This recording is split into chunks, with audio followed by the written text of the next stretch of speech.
What is up, everybody? Dan the Fireman here. We're going to be watching a small segment of the After the Ride podcast. I have this podcast going on the After the Ride channel, so make sure you hit that subscribe button in the description or the first comment.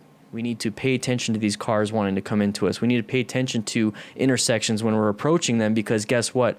Cars turning left in front of us kills so many motorcyclists. I see it all the time. I'm part of Facebook groups.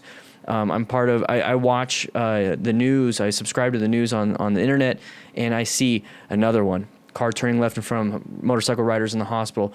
Then, like a day later, motorcycle rider passed away. Now it's under investigation. You know, I'm seeing all these things all the time, and I don't see, hey, you know what, this motorcycle rider went off the cliff, or this motorcycle rider, you know, did wheelies and crashed. I don't see any of that stuff. I see people crashing into cars, turning left in front of them, or crashing into light poles, or getting sideswiped, or whatever it is. That's what I see on the news. And that's what I'm focusing. It's like, why is that happening all the time? Are we not presenting ourselves better at the intersections? Are we not focused on, hey, this is an intersection, this is going to be a hazard trap, this is a crash factor right here?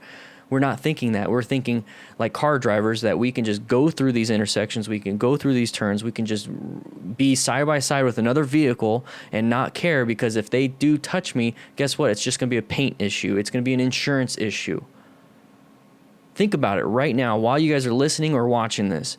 If you're in the car, if somebody hits you, what is your biggest concern? Can you afford the insurance? Does the other person have insurance? When you're sitting on a bike and you go and riding, are you concerned with your insurance? Are you concerned with if you can pay for this? Or are you concerned that hopefully I don't get hit today so I go to the hospital or possibly die? That's the two big differences, and we cannot think like we are car drivers, because we are motorcycle riders.